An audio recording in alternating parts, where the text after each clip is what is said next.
Good afternoon, good morning, good evening. This is Cribl office hour. My name is Ra'anan. I am a principal sales engineer here at Cribl. And the topic today will be Kafka. All right, so what am I going to cover today? I'm going to cover 4 topics on Kafka and Logstream. I'm going to start with the basics of Kafka. I call that Kafka high level.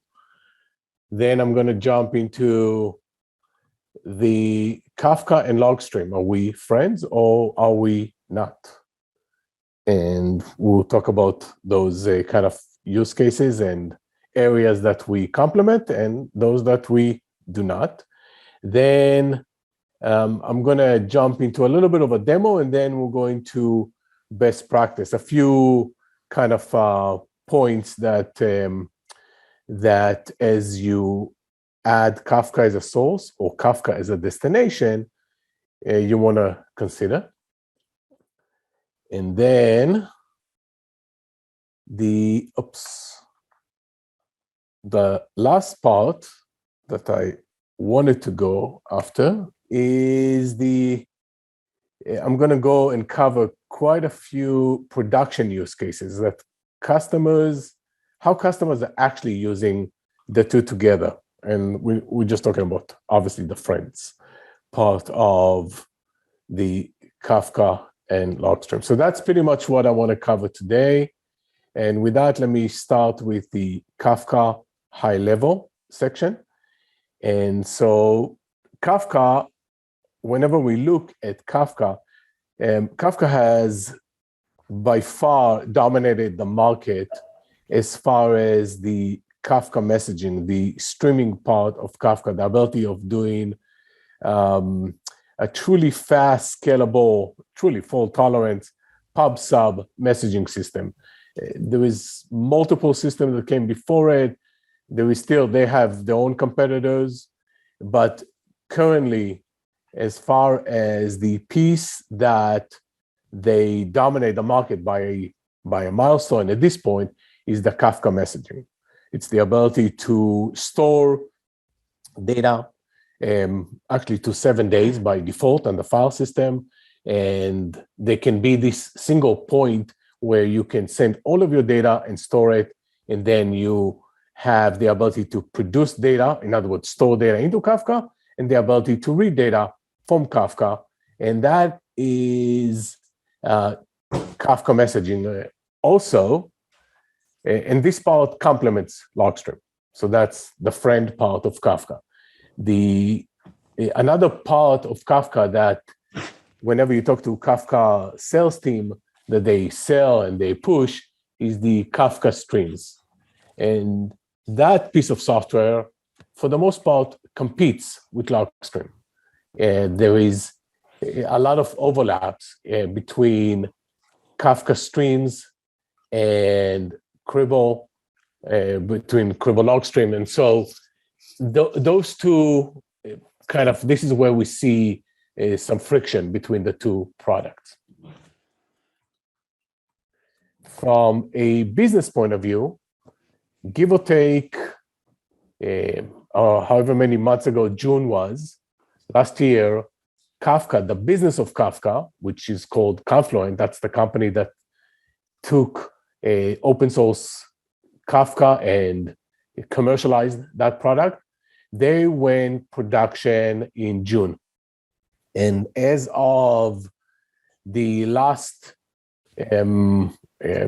report that I saw on their website, their outlook, which should be released in 2 days, I think, on February 10th or 11th, I'm not really sure, they are predicting a really nice income for themselves. They are looking at around $370+ million ARR, and that's a really nice business. So, and I would say 99% of it is their on-prem messaging bus. They do have on the report a part on Confluent in the cloud, and that is about $20 to $30 million. So if you take that, where do we see them the most is in the on-prem pub sub area. That's their strength, and everything else is secondary.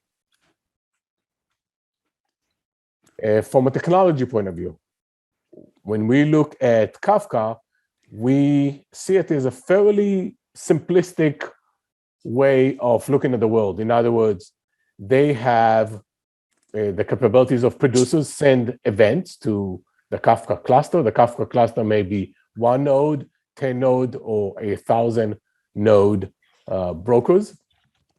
And then on the flip side of that, there are consumers.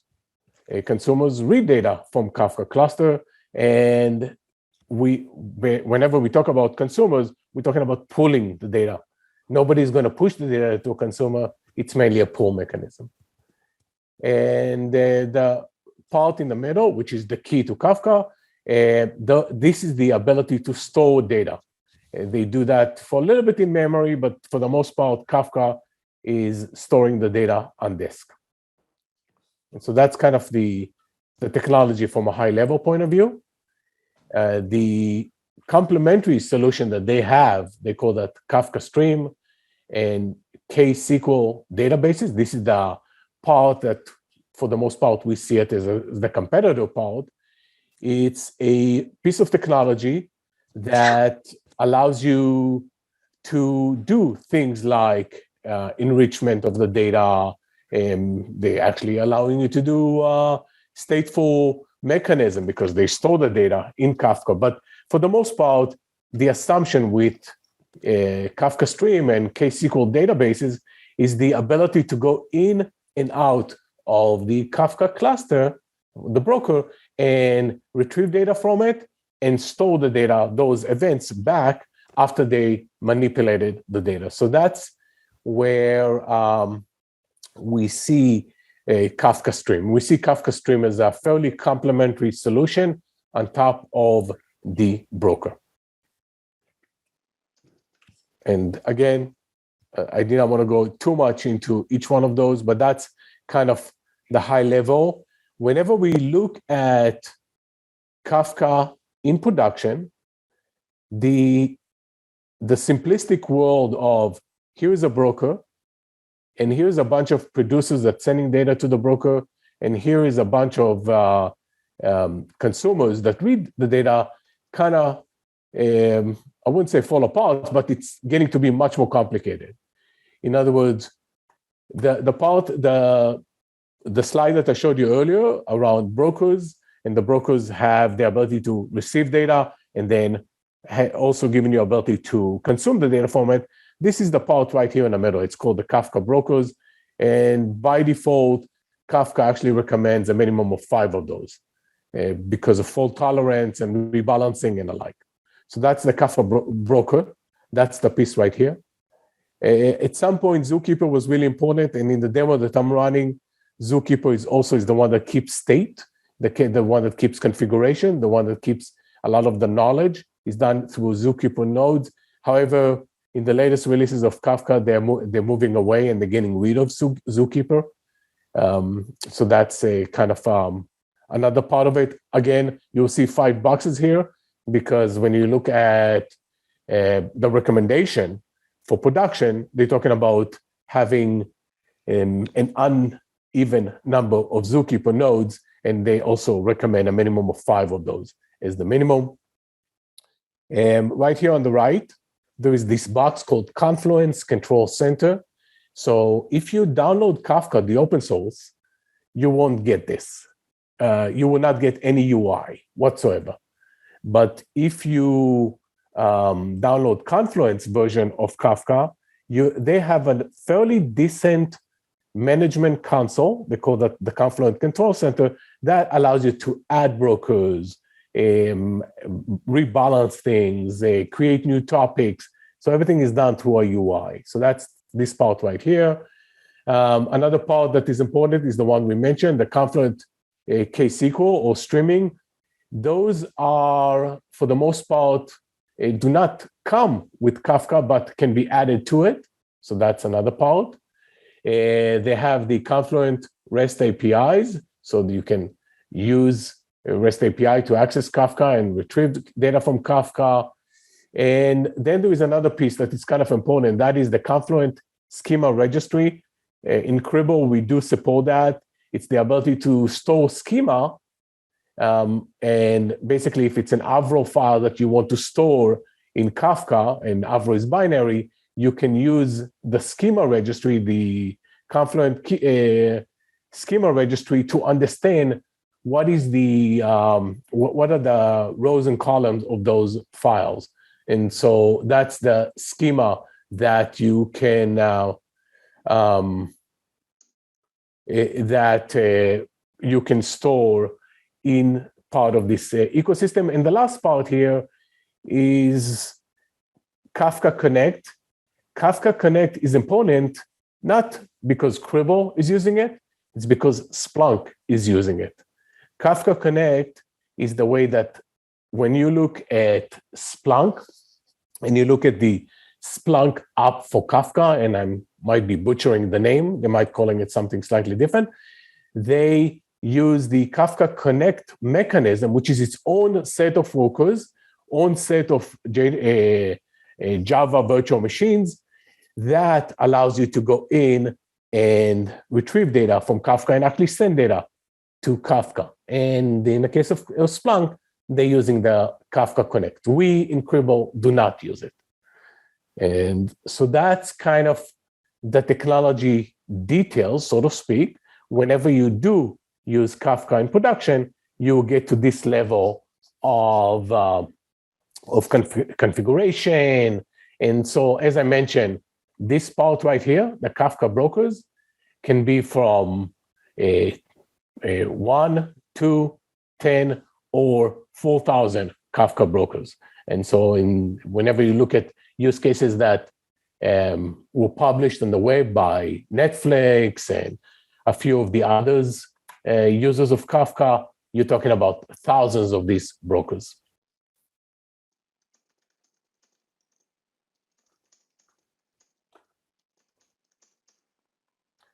And with that, let me go into the next part, which is Kafka and Logstream. Are we friends or are we not? And so, Scott, I saw your question. Are they viewing us as a competition? And I would say yes and no. On the basic part, which is the friend part, the answer is no. They're using us. We use them as a message broker, and we complement their solution. But on the stream part, if you are a sales rep and your main way of making income is the Kafka stream, the answer is yeah, for sure. And so on the friend side, I did some digging, and the very first version of Logstream, way before I joined Cribl, in Logstream version 1.2, we supported already in that version, we supported Kafka as a source and Kafka as a destination. Since then, we added quite a few features there, but as you look at how we do it under the cover, we are using Kafka as a pull source, and I will show you to in the demo. And approximately every 5 seconds, we check. Basically, the worker processes pull and check if there is new data on the broker. All the Cribl worker processes are treated as part of a consumer group, and the consumer group is a very important part of Cribl and Kafka. It is the way that we manage our connections, and the consumer group is the one that tell each and every one of our worker processes to tell us what part of the message you need to read, what events have you read already, and so on and so forth. So the consumer group is a very important piece of technology that Kafka provides that we leverage as part of the Cribl implementations. For the most part, there is no dependency, and this is important, on the Cribl leader node. In other words, although Kafka is a pull mechanism, and many of our pull sources do have dependency on the Cribl leader node to determine what has been pulled already, what still has to be collected. In the case of Kafka, there is no dependency on the leader node. There is a dependency on the consumer group that does that for us. Also, a piece of technology that is important to understand is that we in Cribl, we use the libraries, the Node.js libraries called Kafka JS libraries to do all of these manipulations. Reading the data from Kafka, pushing the data to Kafka is done using the Kafka JS node libraries. And finally, one of the last features that we added as part of this implementation is the support for Kerberos. Kerberos as a way to authenticate between Cribl and Kafka. So that's kind of this part. As you can tell, for the most part, you can see that Cribl and Kafka has a long relationship, and from our point of view, it's an important piece because many of our customers already have Kafka as a pub sub. And so this slide is just kind of a little bit of a technical deep dive on consumer group. As we mentioned, Cribl, Logstream, we use the concept of Kafka consumer group. And as we mentioned, the Cribl worker processes, so every single worker process is basically a Cribl, it's basically a consumer. So whenever we read from Kafka, and each worker gets its own share of the load by Kafka. And so as you can see, when you go to Cribl and you say, which group are you part of? The group has two parts to it. The group, first of all, says, what topic are you after? And then it tells the consumer, in this case, the Cribl worker process, where to read the data based on the partition. So what is this, a partition? A partition is basically a piece of log on the file system. It's actually physically stored on the file system. And each partition is stored subset of the data. And so as you are a producer, you add data to the partitions based on the topic. And as you, the consumer, you read the data from the partitions. And so this is kind of the low level of Cribl. Whenever we talk about Cribl worker processes, we basically, from a Kafka point of view, we are a consumer, and the consumer will map to a partition. And all of that stuff is done by the consumer group or by the leader of the consumer group. And in other words, there is a piece of software called the group coordinator, and that piece we don't control currently with our implementation. It's done automatically, where the group coordinator tells each one of our worker processes which partition to read and from what part of the partition we read already and what event still has to be read. And so all of that management is done by the group coordinator, and it's the one that is responsible for managing the state of the group. And its main job, quite literally, is whenever we have new members, and what does new member really mean? Every time that you restart your worker processes, every time that you update Cribl nodes, in other words, worker nodes, and you have more worker processes, the worker processes stopped, and then they rejoin the worker nodes. Every single one of those events means a consumer is gone or a consumer is now available. Every time that we have new member arrive or depart, every time of an act like that happens, you will see under the cover, you will see something we called the rebalancing. It's basically the process in which the group coordinator says, I now have to figure it out, Mr.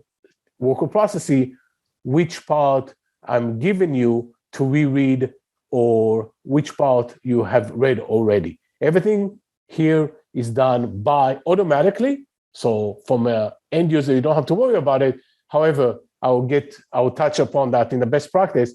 The group coordinator is a really important piece of the puzzle whenever we talk about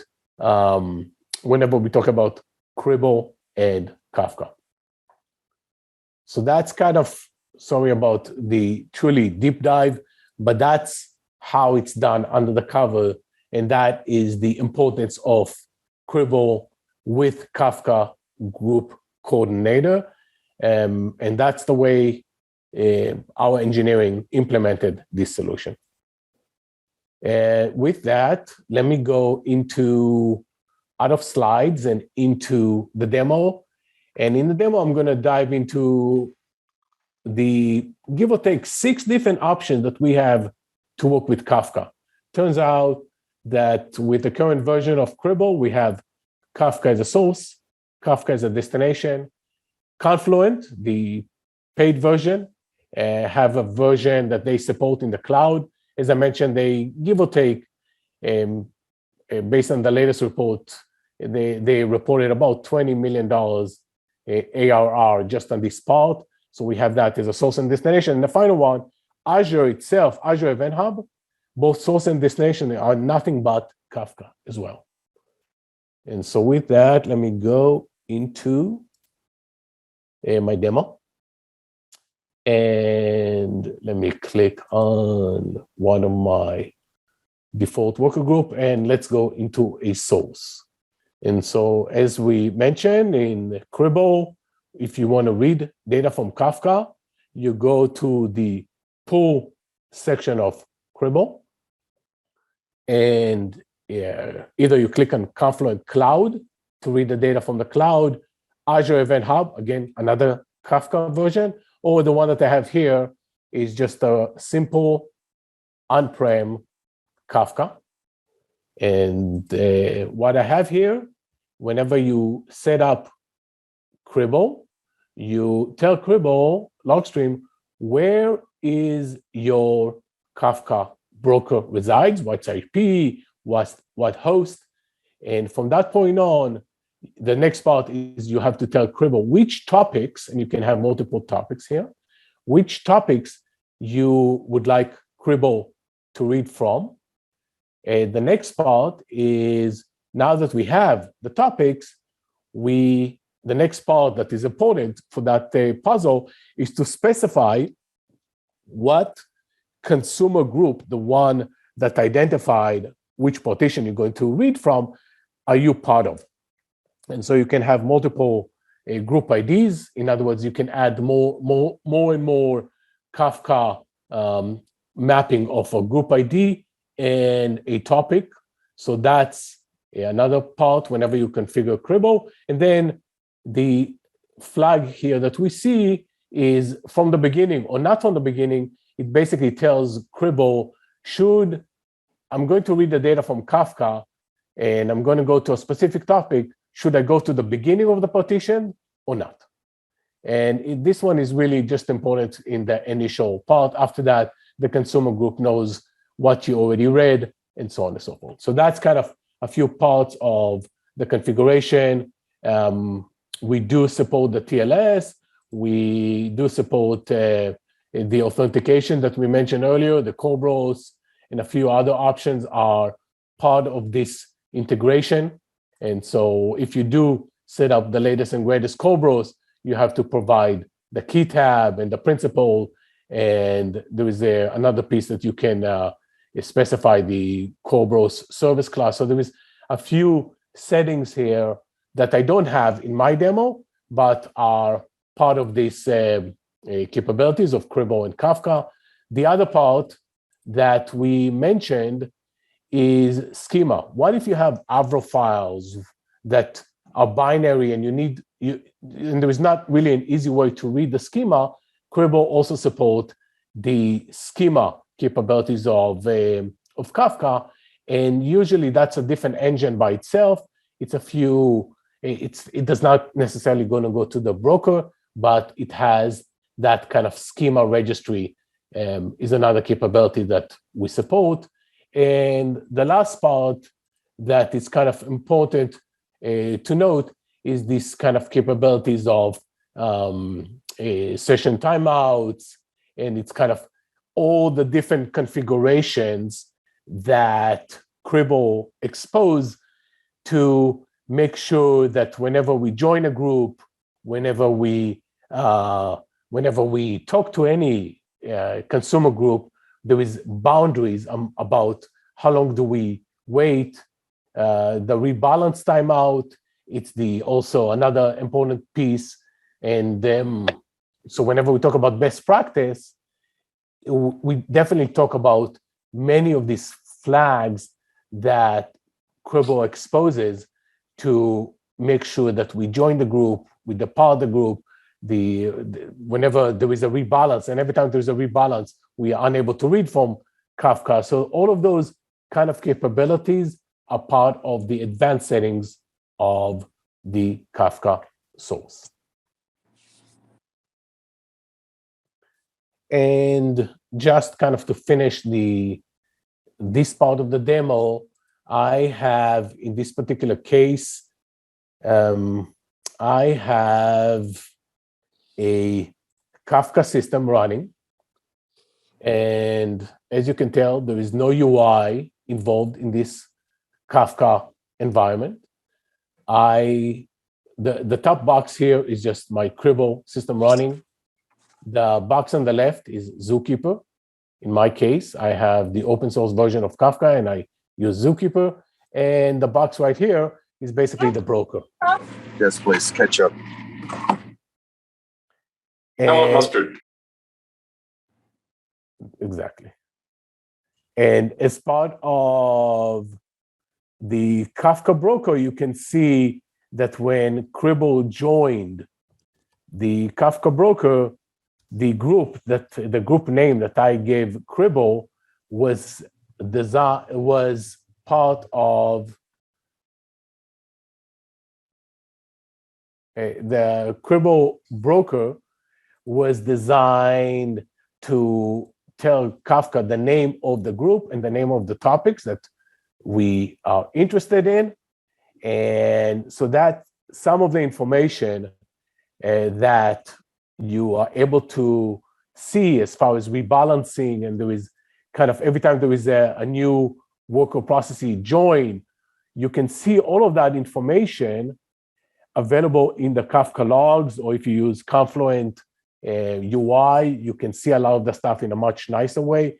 But there is a lot of information that you can find by going through the log and see everything that we mentioned around rebalancing. And every time there's a rebalance, again, you cannot read from the data, and so on and so forth. And that's where, in many cases, if you debug Kafka, this is a great place to start, or the logs that are basically stored from this input. So in this particular demo, and it's a very, very simple demo, I have a manual way of entering data into Kafka. I'm using a Kafka producer. I am going to put the data into a topic called Quick Start Event. And on the Cribl side, and also I tell it where to, basically the producer put the data into Kafka, and we will read the data from Kafka. And so from a Cribl point of view, we definitely need to know which topic to listen to and the IP of Kafka. So with that, let me put some data into Kafka.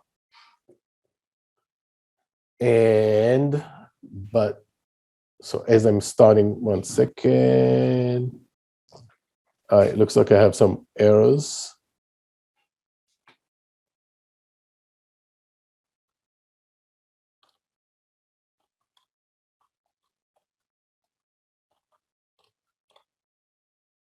And let's see if I can get this data in Cribl. It worked a minute ago, so hopefully that error that you're seeing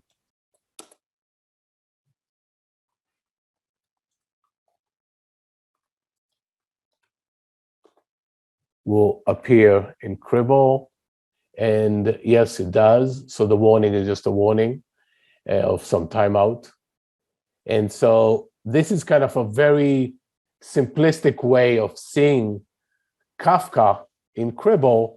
Is you can go in and you can test all of your environment by using a producer. This piece comes out of the box in the open source of Kafka, and you can add new events into Kafka and then ask Cribl to listen to your topic.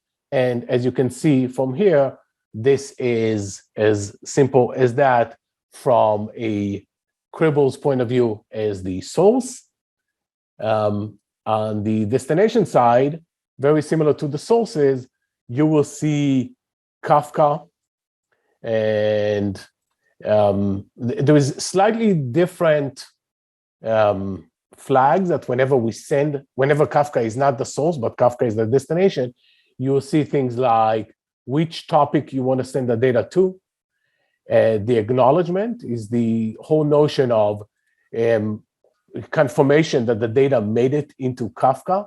And there is 3 different flags in here: the leader, the no acknowledgement that the data made it, or all, in other words, all of the producers have to confirm that they received the data if there is a data redundancy. And so there is several flags that are available as far as acknowledgement.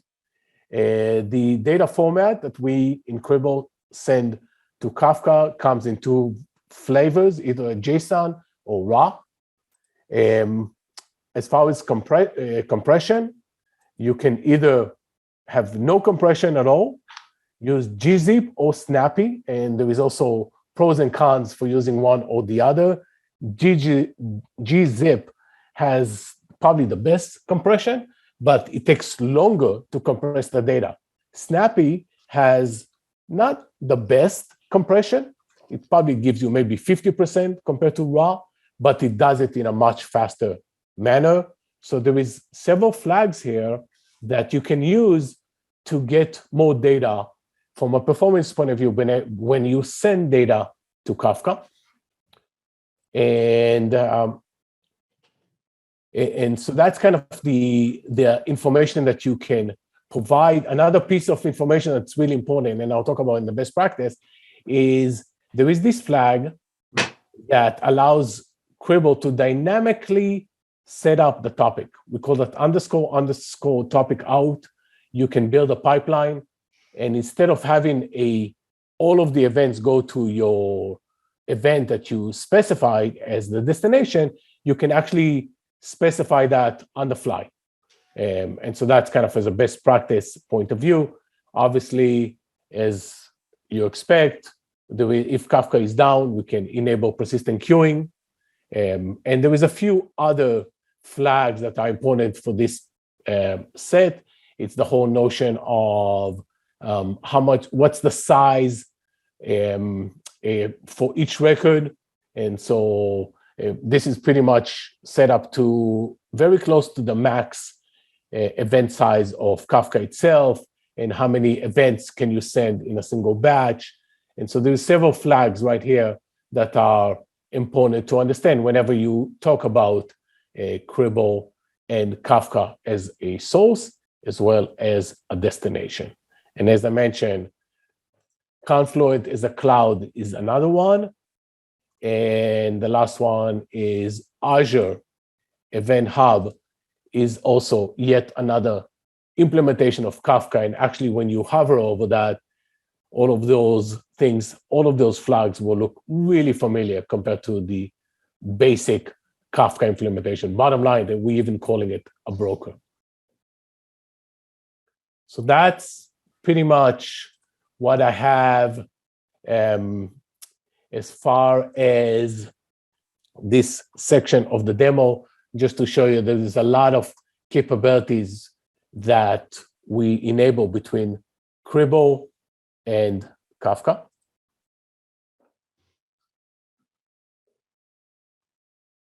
And now let's talk about when Cribl and Kafka do not necessarily see eye to eye. And in some cases, customers will compare Cribl persistent queue to the Kafka message broker storage. As you know, in Cribl, we have this ability to store data if the destination is not available. We call that persistent queuing. And this is somewhat similar to what Kafka doing it, but in our case, I would say if the customer is trying to compare Cribl messaging, persistent queuing to Kafka message broker, I would say it's not the same, because in our case, it's just for destination. We don't keep it. Our goal is not to keep the data for days. It's purely for our purpose. And persistent queue does a little bit of what Kafka can do, but for the most part, I would not really consider that as a Kafka competitor. It's just a really nice feature of Cribl. Where we do see a much more set of competition area is around Kafka Stream, as we mentioned. In Kafka Stream, you can do data reduction. You can do data enrichment. There is the whole notion of deduplication. They have those APIs that can do that. Transformation. Kafka Stream can do all of that stuff. They can change the data from one format to another one. They do have aggregation. And Kafka Stream also have a capability to do stateful. And in Cribl, we do not do stateful for the most part, unless you use Redis, and that's slightly different. But those type of use cases come into play if people use Kafka Stream. Our biggest advantage over Kafka Stream, by far, is that we don't have to store the data back into Kafka. We are totally independent of Kafka. And so most of our customers use Kafka messaging with Cribl and do not use Kafka Stream. So that's kind of where we see some of the overlaps, is if the customer use the Kafka Stream mechanism. And this is kind of what Kafka Stream actually looks like. Basically, you have to write code. And so that's another part, another major advantage of Cribl. It's the whole capabilities of truly ignoring our end user is not necessarily have to deal with this type of code, but as far as capabilities, as far as what can Kafka Stream do or cannot do, they have a lot of capabilities. The ability to, like I mentioned, aggregation, enrichment. They have this piece called KSQL that can also do queries against Kafka. But bottom line, in Kafka, whenever customers use Kafka SQL, Kafka Stream, the assumption is data goes in and out from the Kafka Broker. And that is truly not the case with Cribl. And with that, let me go into the next topic, which is Kafka best practice. And the very first topic I have is around sources. Whenever you read data from Kafka, the very first thing we would like to see, again, in a world in which you have only Kafka as a source, and in a world in which Kafka is the only one you have to deal with. We would love to see a one-to-one mapping between the Cribl worker processes, as we mentioned, to the number of partitions that you have for a specific topic. That is the ideal situation from a Cribl point of view. So if the customer, if you are, the only thing you care about is just Kafka, and in many of our customers, it's not the case, but let's pretend you do have that use case, we love to have a balance of a one-to-one ratio between the partitions, like we said, the logs that Kafka store the data, and the worker processes. So that's the ideal. Not ideal is the use case where there is imbalance. For example, if you have more worker processes compared to the number of partitions, some of those worker processes will not get data whenever we read the data from the Kafka partition. So they'll be unused. Or the flip side of that, if you have less worker processes compared to the partitions, in that case, you get the opposite, where a consumer will get, we will have a kind of a hotspot where some of our worker processes will get more data compared to others. So I totally understand that this is not the reality. In many cases, Kafka is just one source for us compared to multiple. But if you had the ideal world of a mapping between the worker processes and the partitions, it will be a one-to-one mapping. So that's best practice on sources, number one. The next part is the whole notion of seeing too many group rebalancing warning in the Cribl logs, or in the, or actually you can see the same thing in the Kafka logs. And in the Cribl logs, it comes into, you will see the group is rebalancing or rejoining. So this error happens because every time that you start a worker process, every time that you restart a worker process, the coordinator, as I mentioned earlier, the coordinator is responsible for rebalancing. So this act may happen over and over again if you do lots and lots of restarts. So that's, and every time there is a restart, there is a pause in the data consumption.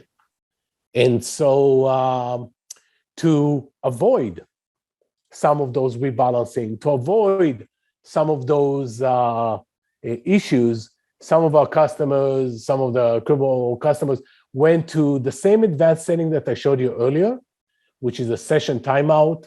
It's all about group management. In other words, increasing those values may, in some cases, and also maybe having a dedicated worker group just for your Kafka source may have some major influence on how many times Cribl has to pause because of rebalancing whenever reading the data from Kafka.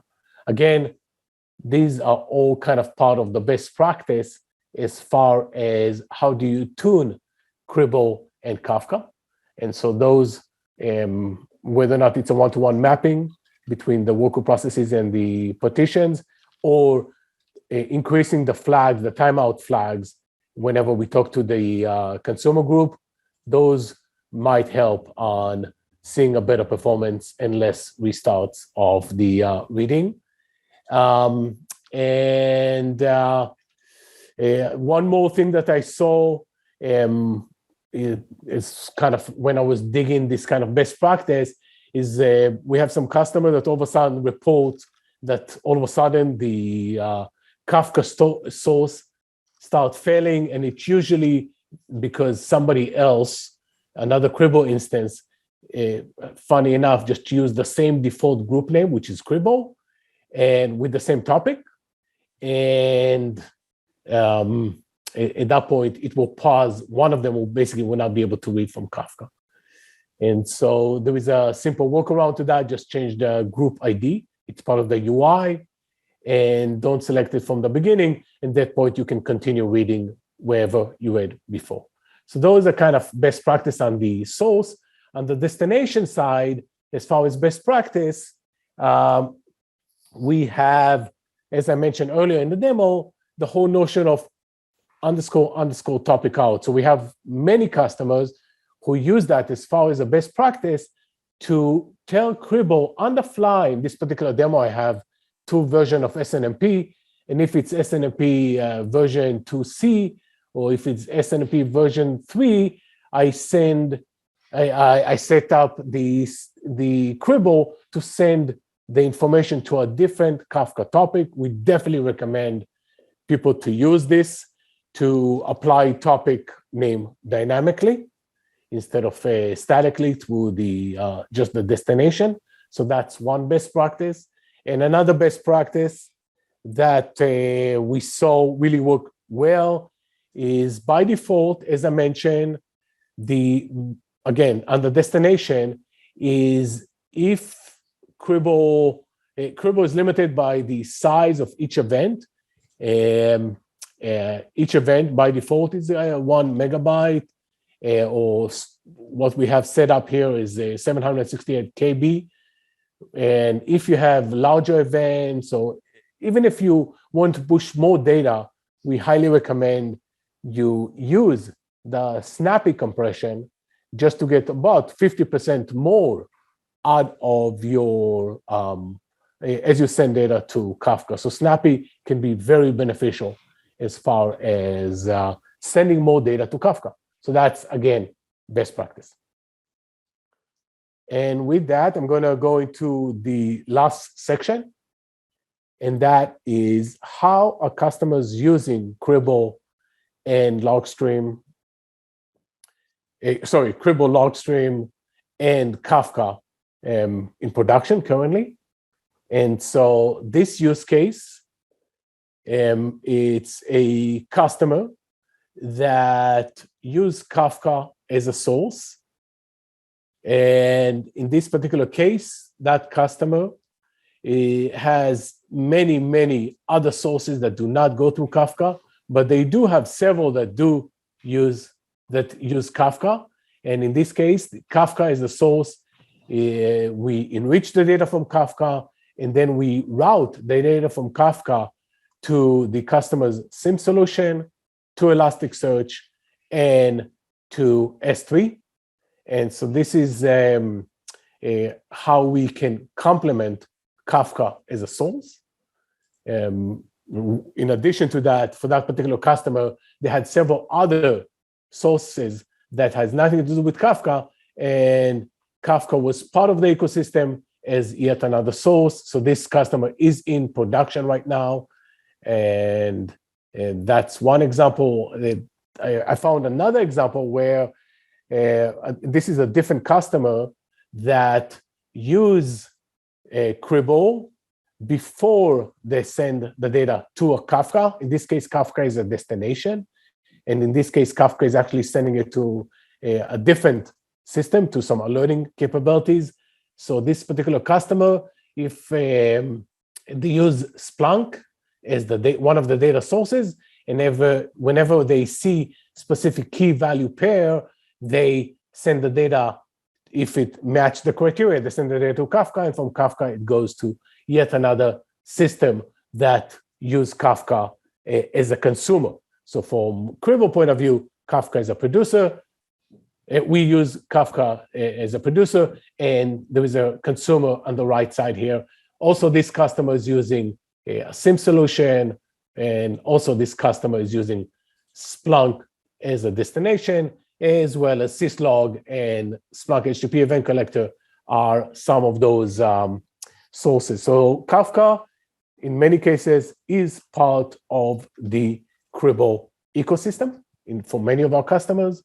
And I was able to find quite a few customers that use the two together. For example, this customer is used Cribl to replace Splunk Connect for Kafka because we perform much faster. And Also, this same customer used selective routing, very similar to what I showed you in the best practice. Customer number 2 has also Splunk UF sending the data to Logstream, and Logstream basically does deduplication, duplicated data, basically routing data to both Kafka and Splunk, and quite a lot of other customers that customer number 3 is Elastic to Kafka and then from Logstream. Customer number 4, another one that uses Kafka as a source, and Logstream then does enrichment, shaping, filtering, and then send it to Kafka. Anyway, there is another customer that actually use the Splunk journal.gz and then send the data to Kafka. Anyway, there is quite a lot of capabilities around sending the data to Kafka or read the data from Kafka. And these are just some of these use cases that I was able to find that some of our customers using the two together. And so just to recap, Kafka business is going very strong. No connection to Cribl. Kafka Technology, 2 main parts are, as I mentioned, the message bus, which is most of the revenue come from that, as well as the streaming and case SQL, which from a Cribl point of view, it's very much more of a competitor than a complementary solution. Funny enough, Kafka does not necessarily consider us as our main competitor. They don't consider us, mainly they consider us as a complementary solution, but they consider Pulsar, Apache Pulsar, to be their main competitor. And the final thing that I have here is Logstream has many customers who are using Kafka as a complementary solution. So that's pretty much what I have on the subject. All right, thanks, Renan. Any questions?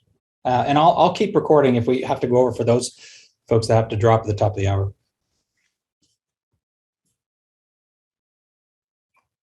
Questions for Renan?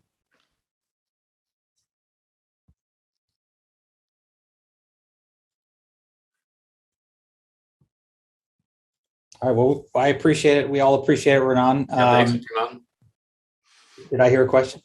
No, I was saying thanks, Renan. Totally pleasure, Michael. Yeah, that was great. Good job, Renan. We'll have this up on YouTube. YouTube eventually. In 2 weeks, on the 23rd, we've got Igor. He's going to cover using Logstream as your security pipeline. So we've got another topic coming up in 2 weeks as well. And thanks everyone for joining.